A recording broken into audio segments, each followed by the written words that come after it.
It all started with a letter that should have changed 2 lives, but arrived 50 years too late. This isn't the kind of thing you usually hear in movies. It's something that might make you rethink everything time can take away or give back. Hollow Creek was a small town tucked between the mountains of Colorado, a place where people believed time moved 2 beats slower. Every morning, the sun rose over mist-covered cliffs. The air carried the scent of pine, and wind chimes on old porches sang softly with the breeze.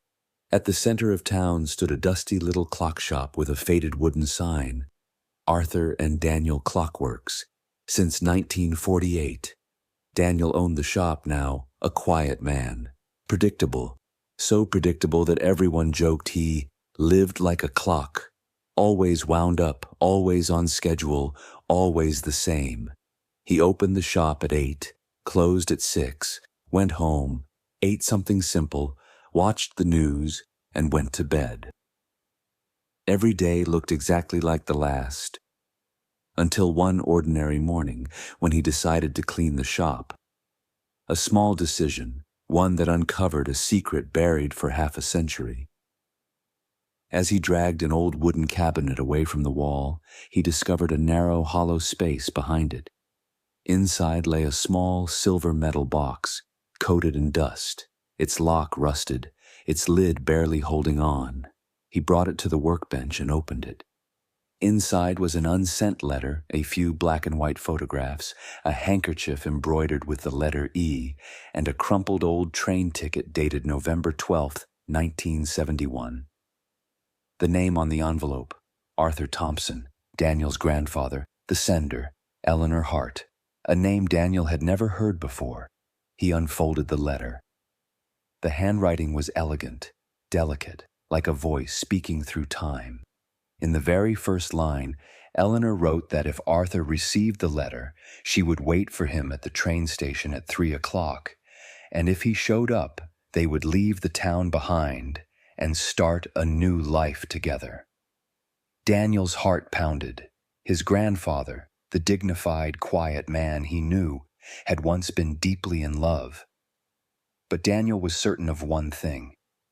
In 1971, Arthur never left Hollow Creek, never mentioned any woman besides Daniel's grandmother. What happened between them? Why did the letter never reach him? Daniel spent hours examining the photographs. In one, Arthur stood beside a young woman with soft curls and bright eyes, a smile so warm it seemed to light the whole picture. In another, Arthur was fixing an old car while she sat on the hood reading a book.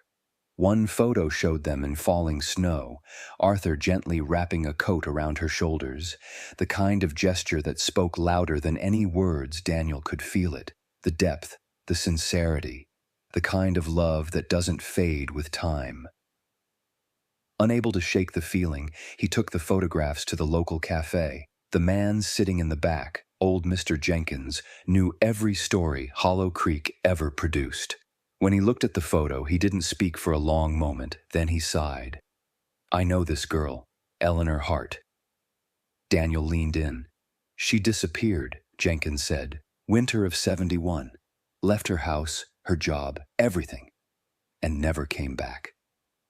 Jenkins lowered his voice.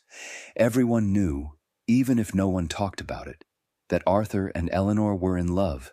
They planned to run away together, but on the day they were supposed to meet, Arthur never showed up. Daniel froze. Pieces of the puzzle were clicking together.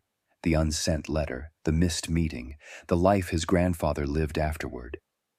That night, Daniel sat alone in the dimly lit shop, staring at the metal box. One thought echoed in his mind. If Arthur had received that letter, would everything have been different? For them, for Daniel's grandmother, for Daniel himself?